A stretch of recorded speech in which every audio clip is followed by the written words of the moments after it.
Hello बच्चों, कैसे हो आप लोग। आशा करते हैं कि आप लोग अच्छे से होंगे और आप लोगों की पढ़ाई भी बच्चों अच्छे ढंग से चल रही होगी। बच्चों, आज हम लोग जो है तत्वों के आवर्त वर्गीकरण चैप्टर से संबंधित मेंडलीव की आवर्त सारणी और मेंडलीव द्वारा बताए गए आवर्त नियम के बारे में आज हम लोग अध्ययन करेंगे। इसके पहले हमने आपको बहुत सारी बातें इसके अलग अलग वीडियोस के माध्यम से हम आपको बता चुके हैं, जिसमें हम तत्वों के वर्गीकरण से संबंधित जैसे डोबेराइनर का प्रयोग, न्यूलैंड का अष्टक नियम, ये सारी बातें हम आपको बता चुके हैं। और वर्गीकरण की आवश्यकता क्यों पड़ी, इन सब के बारे में डिटेल चर्चा हम लोग अलग अलग वीडियो के माध्यम से कर चुके हैं। अगर आपने वो वीडियो नहीं देखा है तो उसका एक लिंक हम इसके डिस्क्रिप्शन बॉक्स में डाल देंगे, आप पहले उसको देख लीजिएगा, तब उसके बाद ये वीडियो आपको ज्यादा समझ में आएगा। आज हम लोग एक नया टॉपिक पढ़ेंगे, मेंडलीव की आवर्त सारणी। जैसा कि आज हम लोग जो आधुनिक आवर्त सारणी जो पढ़ते हैं, पहले उसको जानने से पहले मेंडलीव की आवर्त सारणी को हम लोग पहले पढ़ लें, तब वो ज्यादा समझ में आएगा। क्योंकि मेंडलीव भाई साहब ने बहुत ही मेहनत करके जो सारणी बनाई थी और काफी दिन तक वो पॉपुलर भी रही, काफी दिन तक वो मान्य भी रहा, और उसी के आधार पर कहीं न कहीं उस पर काम कर करके आगे चल के आज हम लोग जो आधुनिक आवर्त सारणी पढ़ते हैं, कहीं न कहीं उसमें मेंडलीव की आवर्त सारणी का बहुत बड़ा योगदान है। तो आइए उसके बारे में थोड़ी सी चर्चा हम लोग करते हैं कि मेंडलीव की आवर्त सारणी जो है, जो मेंडलीव ने बनाया था, उसको किस आधार पर बनाया था और कैसे उन्होंने सारणी तैयार की थी।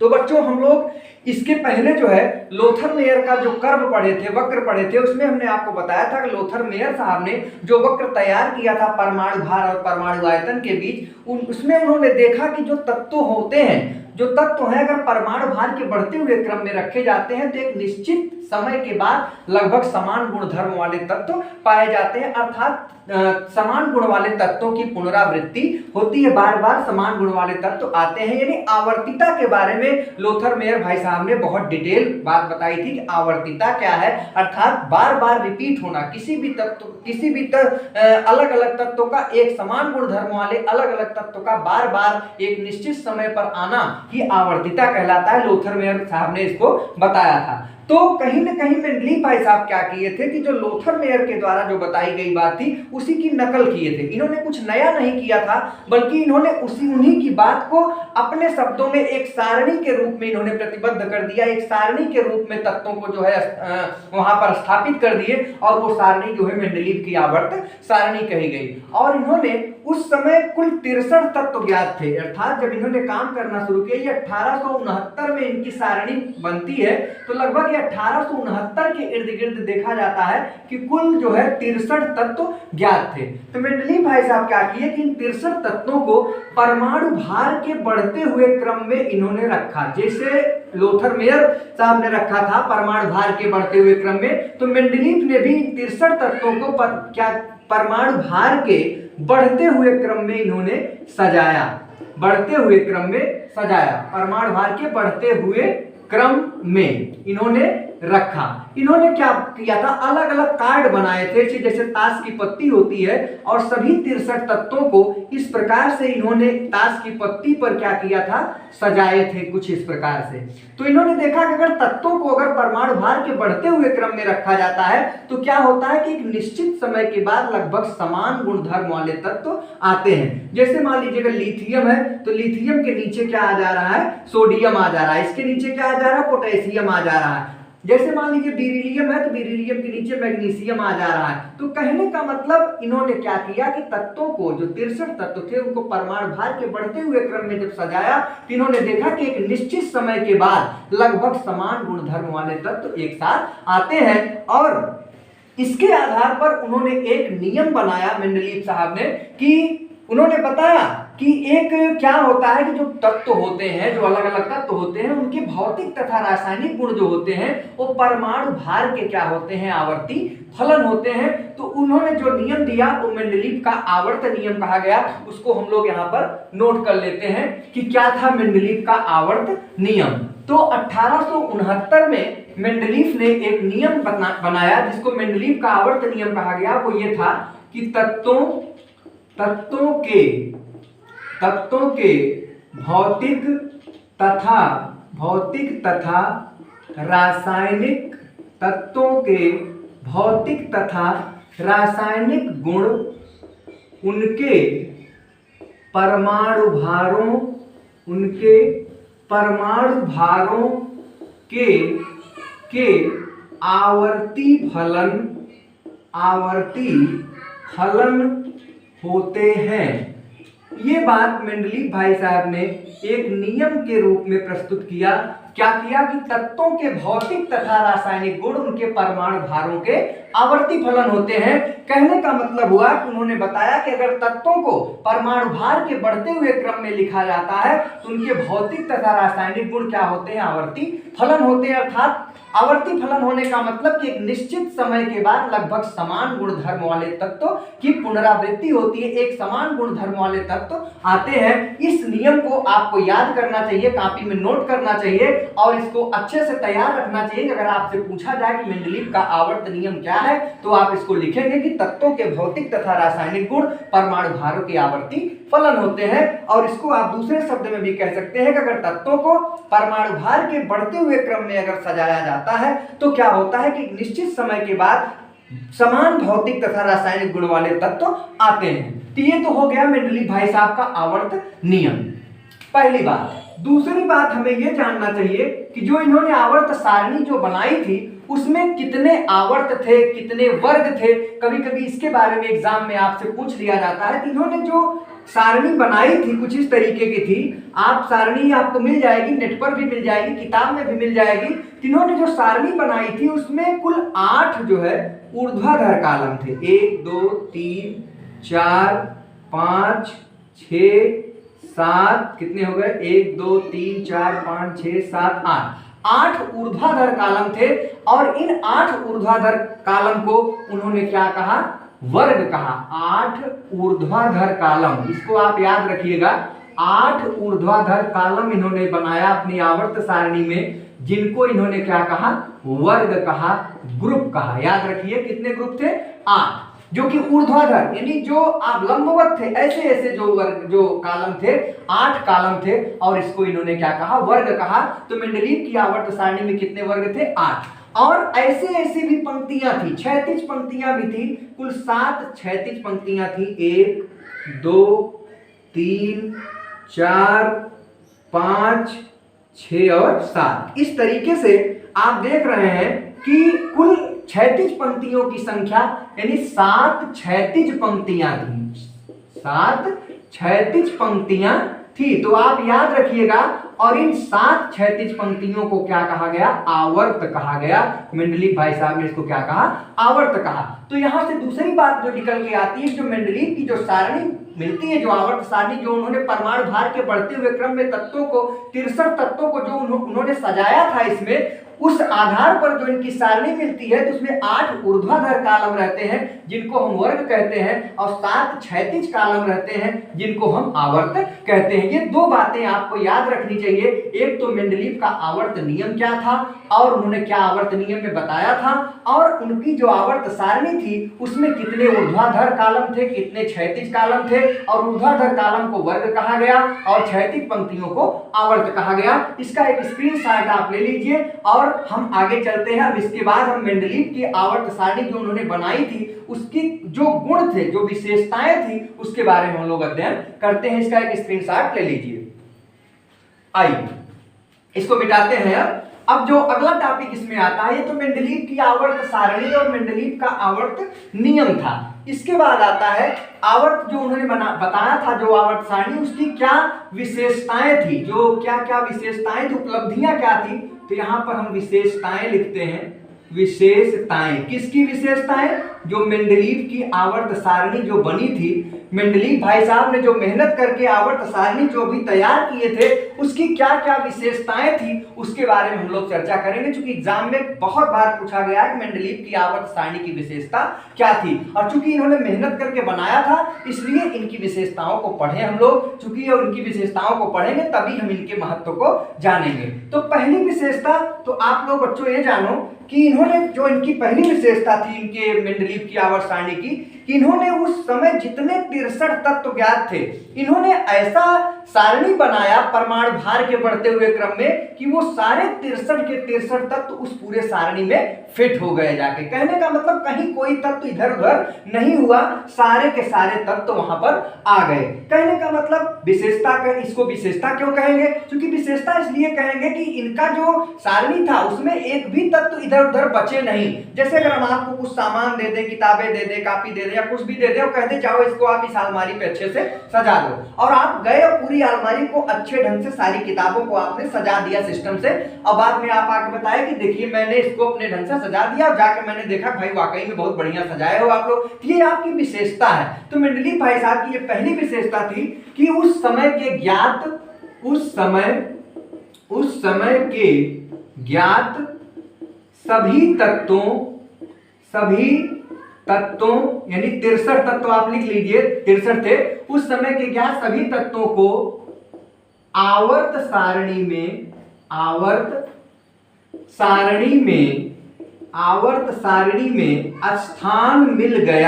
स्थान मिल गया। ये पहली विशेषता थी मेंडलीव भाई साहब की आवर्त सारणी की। क्या थी? उस समय के ज्ञात सभी 63 तत्वों को आवर्त सारणी में स्थान मिल गया। इसके बाद जो दूसरी विशेषता थी इनके आवर्त सारणी में, मेंडलीव की आवर्त सारणी की, वो क्या थी कि मेंडलीव भाई साहब बड़े चालाक थे। इन्होंने क्या किया था कि जब अपनी आवर्त सारणी को बनाए थे, इन्होंने बीच बीच में बहुत सारे स्थान भी छोड़ रखे थे, और स्थान इन्होंने इसलिए छोड़ रखा था कि इन्होंने भविष्यवाणी की थी कि भविष्य में कोई ना कोई तत्व यहाँ पर ऐसा खोजा जाएगा और वो तत्व यहाँ पर फिट बैठेगा, और उस तत्व के गुणों के बारे में भी इन्होंने बता दिया था, यहाँ तक कि उसके परमाणु द्रव्यमान के बारे में भी, परमाणु भार के बारे में भी इन्होंने भविष्यवाणी कर दी थी कि वो तत्व जो होगा उसका परमाणु भार ये होगा, वो उसका जो गुण होगा उसके रासायनिक गुणों के बारे में, जैसे उसके हाइड्राइड के बारे में, हाइड्रोजन से क्रिया करके किस प्रकार का हाइड्राइड बनाएगा और ऑक्सीजन से क्रिया करके किस प्रकार का ऑक्साइड बनाएगा, इसके बारे में भी मेंडलीव ने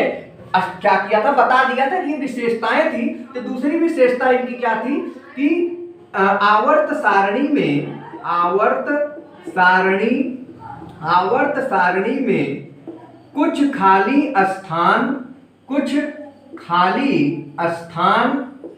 कुछ खाली स्थान छोड़े गए थे जो भविष्य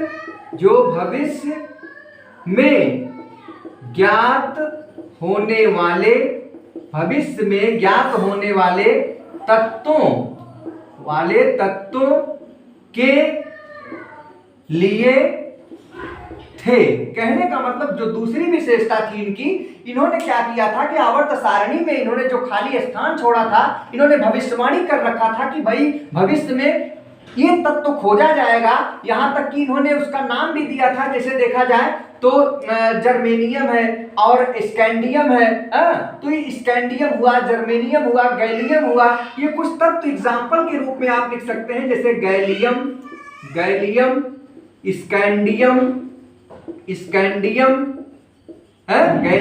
स्कैंडियम, ये कुछ ऐसे तत्व थे जो उन्होंने छोड़ा था, उनके लिए एक स्थान इन्होंने अपने आवर्त सारणी में छोड़ रखा था, और भविष्य में ये खोजे भी गए और वो स्थान जाके फिलअप भी हुआ। तो ये उनकी विशेषता थी, बहुत ही दिमाग से इन्होंने काम किया था।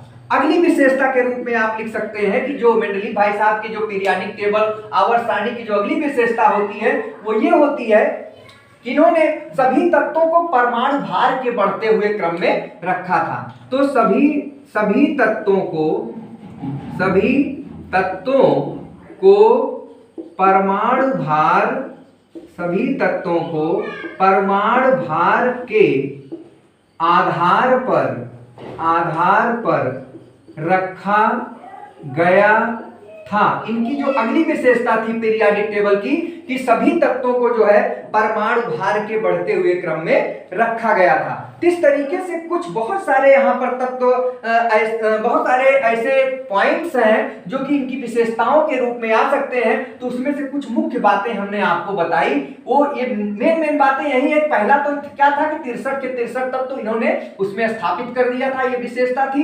दूसरी विशेषता जो सबसे महत्वपूर्ण विशेषता थी कि मेंडलीव भाई साहब क्या किए थे कि अपने आवर्त सारणी में जगह जगह स्थान भी छोड़ रखा था। और ये ऐसे ज्योतिषी थे कि बताइए भविष्य में ऐसे तत्व आएंगे, इसके बारे में सूचना इनको पहले से हो गई थी। और उसके यहाँ तक कि तत्व के बारे में ही नहीं बल्कि तत्व के परमाणु भार के बारे में भी इन्होंने बता दिया कि उसका परमाणु भार क्या होगा। जैसे गैलियम के बारे में इन्होंने बताया था कि गैलियम का परमाणु भार 68 होगा, और इन्होंने एका एल्यूमिनियम के रूप में इसको स्थापित किया था कि एका एल्यूमिनियम है। और ये बाद में चल के जब गैलियम खोजा गया तो लगभग 68 के इर्द गिर्द ही परमाणु भार वाला मिला। तो बहुत ही गजब के एक ज्योतिषी कह सकते हैं कि ये मेंडलीव भाई साहब एक बहुत बड़े ज्योतिषी भी थे। इसलिए आज कहीं न कहीं इनके लिए आज हमारे लोगों के हृदय में सम्मान का होना अति आवश्यक है कि आज इन्होंने जो कुछ भी किया हम लोगों के भविष्य के लिए, हम लोगों के पढ़ने के लिए, हम लोगों के केमिस्ट्री में एक अच्छी रोचकता लाने के लिए इन्होंने एक काम किया। और अगला जो बात थी वो सभी तत्वों को परमाणु भार के बढ़ते हुए क्रम में रखा था, परमाणु भार के आधार पर इन्होंने रखा था। इसके बाद जो था वो अगला जो आपका टॉपिक आता है, अगर मान लीजिए इनकी विशेषताएं थी तो कुछ न कुछ इनके आवर्त सारणी में कमियां भी थी, तो उसको हम लोग यहाँ पर अध्ययन कर लेते हैं कि अगर विशेषताएं थी तो वो कौन कौन सी कमियां थी जो कहीं न कहीं मेंडलीव भाई साहब को आवर्त सारणी में फिर आगे चल के उसका संशोधन हुआ और आधुनिक आवर्त सारणी की स्थापना भी हुई और आधुनिक आवर्त सारणी आया। तो पहले इसका एक स्क्रीनशॉट ले लीजिए ताकि हम इनकी कमियों को भी बता सकें। तो आइए इनकी कमियों के बारे में हम लोग अध्ययन करते हैं। चलिए आइए अब इनकी विशेषताओं, इनकी पीरियाडिक टेबल जो इनकी आवर्त सारणी थी उनकी विशेषता तो हम लोग पढ़ लिए कि क्या क्या विशेषता थी। अब उनकी कमियों के बारे में भी हम लोग यहाँ पर अध्ययन करेंगे। तो कमियां क्या थी, वो कौन कौन सी डीमेरिट्स थी मेंडलीव के आवर्त सारणी की, कौन कौन सी कमियां थी जिनके आधार पर कहीं न कहीं एक नए आवर्त सारणी की जो है जरूरत पड़ी। तो पहली कमी तो ये थी, जो सबसे महत्वपूर्ण कमी थी, कि मेंडलीव भाई साहब क्या किए थे कि इन्होंने बताया था कि लगभग समान गुण धर्म वाले तत्व एक साथ आते हैं, लेकिन इनके पीरियाडिक टेबल में कहीं न कहीं एक कमी ये मिलती है कि असमान गुण वाले तत्व भी एक साथ आ जा रहे हैं। यानी उनके गुण तो अलग अलग हैं लेकिन वो एक ही साथ आ जा रहे हैं। तो ये पहली कमी थी। तो यहाँ पर लिख सकते हैं कि असमान गुणों वाले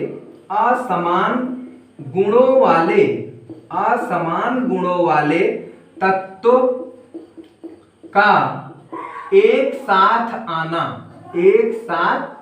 आना, ये पहली कमी थी। असमान गुणों वाले तत्वों का एक साथ आना, आप ये कह सकते हैं, जैसे आप देखेंगे कि जैसे लिथियम है, सोडियम है, पोटेशियम है, इनके साथ जो है इन्होंने देखा कि इनके साथ जो है आपका कॉपर और सिल्वर, इनका आ जाना, आप देख रहे हैं कि ये जो तत्व है इनका गुण और कॉपर और सिल्वर का गुण एकदम जमीन आसमान का अंतर है, बिल्कुल अलग अलग है। लेकिन ये तत्व कहीं न कहीं एक साथ आ गए जो कि असमान गुण वाले, इनका गुण अलग है, इनका गुण अलग है। लेकिन ये आवर्त सारणी में मेंडलीव की आवर्त सारणी आप देखेंगे किताब में तो ये लगभग एक साथ आ चुके हैं। तो एक साथ आना कहीं न कहीं इनकी ये कमियां थी। दूसरी बात क्या थी कि भाई असमान गुण वाले तत्व को अलग अलग होना चाहिए, एक साथ आ गए। दूसरी बात थी कि जो समान गुण धर्म वाले तत्व थे उनको इन्होंने अलग अलग कर दिया। तो समान गुणों वाले तत्व, समान गुणों वाले तत्वों को अलग अलग रखना, ये दूसरी कमी थी इनकी। भाई समान गुण वाले हैं तो उनको तो एक साथ रहना चाहिए, लेकिन इन्होंने इनकी आवर्त सारणी में बहुत सारे ऐसे तत्व हैं जिनके गुण तो मिलते हैं लेकिन वो आवर्त सारणी में दूर दूर हैं। ये कहीं न कहीं की कमी। जैसे आप एग्जांपल दे सकते हैं, आप प्लेटिनम जो है, ये प्लेटिनम और सोना, प्लेटिनम को पीटी लिखते हैं और सोना आप देखेंगे, सोना एयू, गोल्ड जिसको आप बोलते हैं, एयू प्रतीक क्या है, एयू। ये आप देखेंगे कि प्लेटिनम और गोल्ड ये दोनों समान गुण रखते हैं, लेकिन इनकी आवर्त सारणी में ये बहुत दूर दूर स्थित है। तो ये इनकी दूसरी कमी थी, जिसके लिए मेंडलीव भाई साहब क्या हुए, फ्लॉप हो गए। तीसरी कमी क्या थी इनकी? तीसरी जो कमी थी, जो सबसे बड़ी कमी है, जो आज भी कहीं न कहीं पीरियाडिक टेबल में ये कमी आज भी विद्यमान है, वो थी हाइड्रोजन के स्थान, हाइड्रोजन का उचित स्थान ना होना, हाइड्रोजन का उचित स्थान ना होना। तो बच्चों लाइट चली गई है, तो यहीं से आप लोगों को हम छोड़ेंगे, क्योंकि इसकी कमियां हो गई हैं। लास्ट पॉइंट था कि हाइड्रोजन का जो उचित स्थान था वो आवर्त सारणी में नहीं मिल पाया, क्योंकि हाइड्रोजन जो था वो दो स्थान पर रखा गया। एक तो लिथियम, सोडियम, पोटेशियम के साथ रखा गया, और दूसरा हैलोजन के साथ रखा गया, जैसे क्लोरीन, फ्लोरीन, ब्रोमीन, आयोडीन। क्योंकि हाइड्रोजन का गुण जो था वो क्षारीय धातुओं से भी मिलता था, यानी लिथियम, सोडियम, पोटेशियम से भी, और उधर जाके हैलोजन से भी मिलता था, क्लोरीन, फ्लोरीन, ब्रोमीन, आयोडीन से भी। इसलिए हाइड्रोजन को दो स्थान दिया गया, जो कि मेंडलीव के आवर्त सारणी की सबसे बड़ी कमी थी। एक कमी इसमें और आप लिख सकते हैं कि आगे चल के जब समस्थानिकों के बारे में जब खोज होता है, तो समस्थानिकों को भी उचित स्थान नहीं मिल पाया। क्योंकि लाइट की प्रॉब्लम है, इस लेक्चर को थोड़ा सा हम इसके बाद वाले लेक्चर में इंक्लूड करके इसको हम आगे बढ़ाएंगे। आप लोग यहां तक इसके बाद आगे हम लोग कंटिन्यू करेंगे। Thank you so much.